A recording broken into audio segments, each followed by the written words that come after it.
अस्सलाम वालेकुम। आज से डिस्कस करते हैं first year biology chapter number 1 introduction. As we all net के एफएससी पार्ट 1 प्री मेडिकल का सबसे जो इम्पोर्टेंट सब्जेक्ट है वो बायो है, जो कि साइंस सब्जेक्ट की तरह 85 मार्क्स गेन करता है। सो आज डिस्कस करेंगे इसका फर्स्ट टॉपिक, जो कि नेक्स्ट पेज पे मेंशन आउट किया गया है, लेकिन इस तरह फर्स्ट पेज को मैं आपको बताती चलूँ जो कि लेवल ऑफ ऑर्गेनाइजेशन शो करते हैं, जो कि इसका सेकंड टॉपिक है। फर्स्ट ऑफ ऑल मूव करते हैं फर्स्ट टॉपिक पे, जो कि बायोलॉजी है और some other fields of specialization है। बायोलॉजी सिंपली हमसे पूछा जाता है कि बायोलॉजी असल में है क्या। सिंपली बायोलॉजी हमारे पास स्टडी है लिविंग थिंग्स की। इस ब्रांच साइंस की वो ब्रांच है जो कि हमें नेचर को अंडरस्टैंड करने में हेल्पफुल करती है। देन हमारे पास जो बायोलॉजिस्ट हैं वो डील करते हैं कि लिविंग ऑर्गेनिजम्स और नॉन लिविंग ऑर्गेनिजम्स आपस में कैसे इंटरेक्ट करते हैं, और इस तमाम स्टडी को हम इकोसिस्टम भी कहते हैं। इसके अलावा हम सिंपली बायोलॉजी को कह सकते हैं कि बायोलॉजी का लिटरल मीनिंग हमारे पास स्टडी ऑफ लाइफ है। और हमारे पास हम सबके लिए बहुत मुश्किल है कि हम ये डिफ़ाइन कर सकें कि लाइफ है क्या। हम इंसानों के दिमाग में मुख्तलिफ़ तरह के सवालात उठते रहते हैं कि लाइफ कैसे शुरू हुई, लाइफ ने कहाँ ख़त्म होना है, लाइफ कैसे शुरू हुई, उसका एवोल्यूशन कहाँ से हुआ। तो ये सवालात हमारे पास मोस्टली बायोलॉजिस्ट नहीं सोचते हैं, और इन सवालात का जवाब फिलोसफर्स और थियोलॉजियंस जानते हैं और वो तलाश भी कर लेते हैं। हम सिर्फ जो बायोलॉजिस्ट हैं सिंपली डील करते हैं कि मैं लाइफ काम कैसे करती है, means how life works. Move करते हैं हमारे पास नेक्स्ट पेज पे। हमारे पास कुछ नहीं था कि हम बता सकें कि लिविंग ऑर्गेनिज्म क्या थे और नॉन लिविंग क्या हैं, तो इसलिए बायोलॉजिस्ट ने कुछ करेक्टरिस्टिक्स सेट कर दिए कि यार इस करेक्टरिस्टिक्स में आप जिस ऑर्गेनिज्म में देखोगे तो वो लिविंग थिंग होगा, और जिनमें ये एब्सेंट होंगे वो नॉन लिविंग होंगे। उन करेक्टरिस्टिक्स को मेंशन आउट कर लेते हैं। और जो फर्स्ट आ जाता है वो हमारे पास है कि जो लिविंग ऑर्गेनिज्म हाईली ऑर्गेनाइज्ड होते हैं, मीन्स कि उनके अंदर ऑर्गेनाइजेशन बहुत हाई होती है। कम्प्लेक्स एंटिटीज़ होते हैं, मीन्स कि हमारे पास जब इंसान इस ज़मीन पे आया था तो बहुत वो सिंपल ऑर्गेनिज्म था, सिंपली तरीके से वो खाता था, उसके कपड़े भी सिंपल टाइप ही के होते थे। लेकिन आहिस्ता आहिस्ता वेरिएशन हुई, एवोल्यूशन हुआ और आहिस्ता आहिस्ता इंसान कॉम्प्लेक्स हो गया। इसके अलावा हमारे पास हम कंपोज हैं वन और मोर सेल्स के। सिंपली हमारे पास सेल थ्योरी की जो हमारे पास सेल थ्योरी की 3 मेन लाइंस आ जाती हैं, उनमें नंबर 1 यही था कि हमारी जो बॉडी है ट्रिलियंस ऑफ सेल्स की बनी हुई है। इसके अलावा हम जेनेटिक्स मीन्स कि हम जीन्स के थ्रू अपने करेक्टरिस्टिक्स को पेरेंट्स ऑफस्प्रिंग में ट्रांसफ्यूज़ कर सकते हैं। देन हमारे पास आ जाती है मेटाबॉलिज्म। मेटाबॉलिज्म मीन्स हमारी बॉडी में जितनी भी रिएक्शंस हो रहे हैं, एनाबॉलिज्म हो रही है, कैटाबॉलिज्म हो रही है, रेस्पिरेशन हो रही है, मीन्स जितनी भी प्रोसेस हो रहे हैं, डाइजेशन हो रही है, वो सारे के सारे मेटाबॉलिज्म में आएंगे। देन आ जाती है बायो एनर्जेटिक्स। बायो एनर्जेटिक्स से हम एनर्जी यूज़ भी कर सकते हैं, एनर्जी गेन कर सकते हैं एटीपी के थ्रू। देन आ जाती है हमारे पास हम साइज़ में बड़े हो सकते हैं, means can grow in size. हम लोग थर्मोरेगुलेशन परफॉर्म करते हैं, मीन्स से हमारी बॉडी का ह्यूमन बॉडी का टेम्परेचर 37 to 38 डिग्री सेल्सियस तक मेंटेन रहते हैं। अगर बाहर जितनी भी ज़्यादा गर्मी हो जाए तो ये नहीं होता कि हमारी बॉडी का टेम्परेचर इतना ही गर्म हो जाए, यानी इतना ही राइज कर जाए। या कभी ये भी नहीं होता कि अगर सर्दी में बाहर का टेम्परेचर कम हुआ है तो हमारी बॉडी का टेम्परेचर भी कम हो जाए। जितनी भी सर्दी हो जाए, जितनी भी गर्मी हो जाए, मौसम कितना भी सख्त हो जाए, हमारी बॉडी का टेम्परेचर थर्मोरेगुलेशन परफॉर्म करता है, मीन्स 37 to 38 डिग्री सेल्सियस पर भी मेंटेन रहता है। और सबसे इंपॉर्टेंट कैरेक्टरिस्टिक्स जो कि हमारे पास स्पीशी को बनाती है वो है स्पीशी के लिए रिप्रोडक्शन। मीन्स कि हमारे जो ऑर्गेनिजम्स हैं, जो लिविंग थिंग्स हैं, खुद को प्रोड्यूस कर सकते हैं, मीन्स कि वो ऑफस्प्रिंग प्रोड्यूस कर सकते हैं। और जो लास्ट आ जाती है, इस पास आती है रिस्पॉन्स के ऑर्गेनिजम्स इन्वायरमेंट को रिस्पॉन्स कर सकते हैं। साइंटिस्ट या बायोलॉजिस्ट ने बता दिया कि तमाम कैरेक्टरिस्टिक्स किसी में पाए जाएंगे तो वो लिविंग थिंग होगी, और नहीं पाए जाएंगे तो वो नॉन लिविंग थिंग होगी। मूव करते हैं नेक्स्ट पे। जो बायोलॉजी है बहुत ही वाइड ब्रांच है, हमारे पास उसकी कुछ ब्रांचेस दी गई हैं, यहाँ पर वो डिस्कस कर लेते हैं। फर्स्ट ऑफ ऑल आ जाती है इकोलॉजी। इसके अलावा हम बहुत सी branches first class 9 biology introduction to biology में पढ़कर आए थे। फर्स्ट पेज जो कि 2 पेजेस ब्रांचेस ही पे दिए गए थे, जिसमें तकरीबन 17 से 18 ब्रांचेस डिस्कस की गई थी। उनमें से कुछ ब्रांचेस यहाँ भी दी गई हैं। फर्स्ट आ जाती है इकोलॉजी। इकोलॉजी मीन स्टडी है हमारे पास सॉइल की, अर्थ की। देन आ जाती है हमारे पास एम्ब्रोलॉजी। एम्ब्रोलॉजी हमारे पास एम्ब्रॉय शो करती है कि एम्ब्रॉय कैसे कैसे डेवलप होता है और जायगोट से एक ऑर्गेनिज्म बन जाता है। इस सारे प्रोसेस को हम स्टडी करती हैं एम्ब्रोलॉजी में।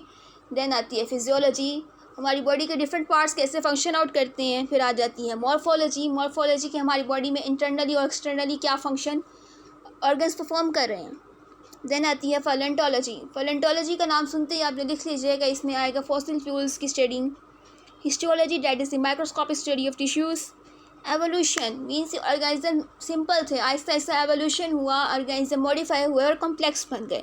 That is all been studied in evolution.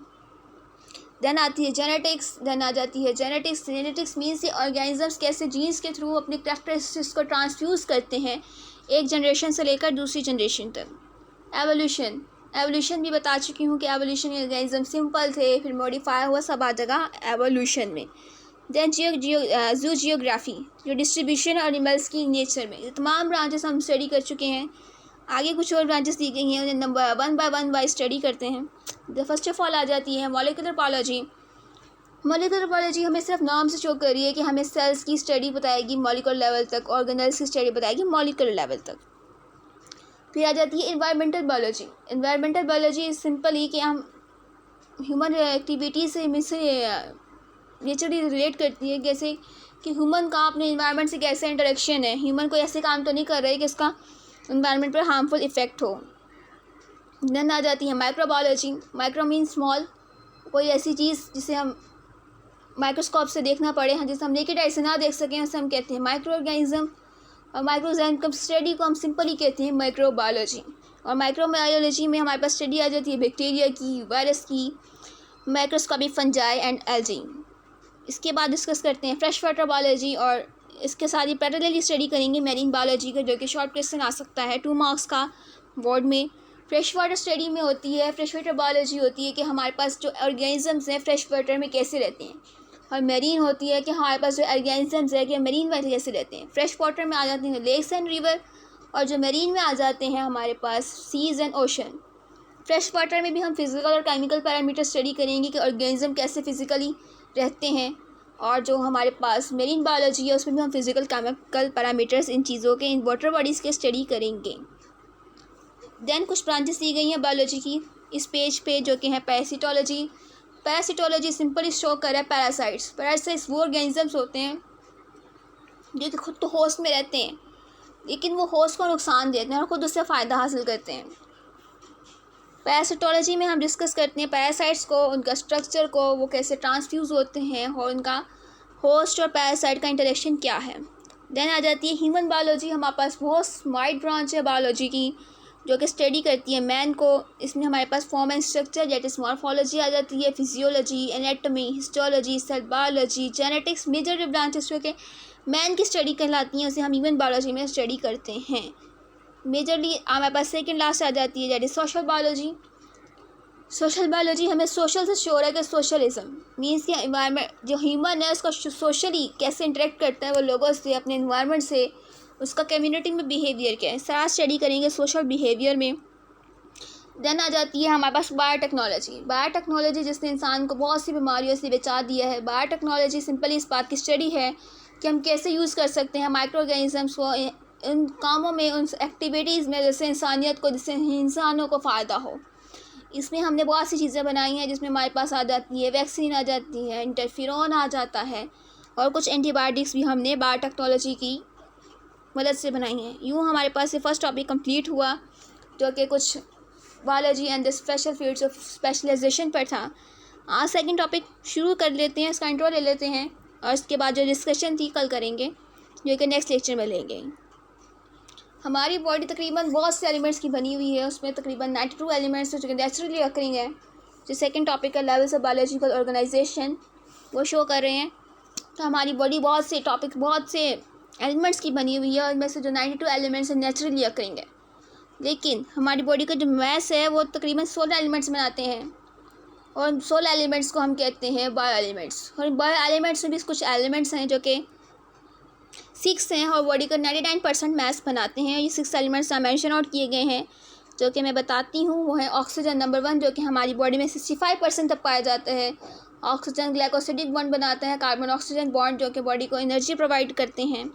Then आ जाता है कार्बन हमारे पास 18% है, हाइड्रोजन 10% है, नाइट्रोजन 3% है, जो कि नाइट्रोजन के बहुत से नाइट्रोजन मिलकर अमाइनो एसिड बनाते हैं, अमाइनो एसिड मिलकर प्रोटीन बनाते हैं, और प्रोटीन हमारे पास जीन्स बनाती हैं। कैल्शियम आ जाता है, जो कि 2% है, और फॉस्फोरस 1%। कैल्शियम और फॉस्फोरस हमारी बॉडीज़ को, हमारे जो बोन्स हैं उन्हें हार्डन करते हैं, उन्हें स्ट्रॉन्ग बनाते हैं, हमारे टूथ को हार्डन करते हैं। नीचे कुछ स्ट्रेस एलिमेंट्स दिए गए हैं, इसे आप पढ़ लीजिएगा, जो कि एमसीक्यूज़ पॉइंट ऑफ व्यू से बहुत इंपॉर्टेंट है। ये सच है कि जो हमारी बॉडी है 16 एलिमेंट्स की बनी हुई है, और ये 16 एलिमेंट्स हमारे पास बायो एलिमेंट्स कहलाते हैं। जो बायोलॉजिकल ऑर्गेनाइजेशन है वो सिंपल नहीं है, बहुत ही ये कॉम्प्लेक्स ऑर्गेनिजम्स हैं हमारे पास बायोलॉजिकल, और ये एक दूसरे को रेगुलेट करते रहते हैं। जो लिविंग और थिंग्स हैं बहुत ही कंपोज है, हाईली स्ट्रक्चर्ड है, लिविंग सब्सटेंस है। प्रोटोप्लाज्म जो कि लिविंग सब्सटेंस का साइटोप्लाज्म और सेल मेम्ब्रेन को मिला दें तो वो बन जाता है प्रोटोप्लाज्म। आगे एक टेबल है, सिंपली टेबल, जिसे अगले 4-5 पेजेस में आपकी बुक में एक्सप्लेन किया गया है, इसलिए सिर्फ टेबल को डिस्कस करते हैं, फिर अपने लेक्चर को एंड करेंगे।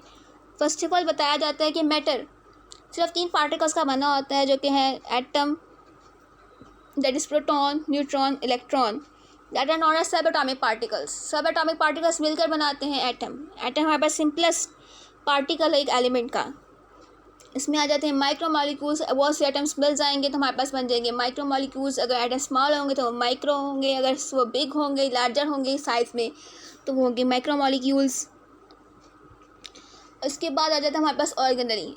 ऑर्गेनली मीन्स कि हमारे पास कुछ टिश्यूज़ हैं, कुछ स्ट्रक्चर है जो मिलकर काम कर रहे हैं। देन आ जाता है सेल, जो कि हमारे पास बेसिक स्टडी है, बेसिक सेल है, बेसिक यूनिट है लाइफ का, और जिसके बगैर लाइफ इम्पॉसिबल है।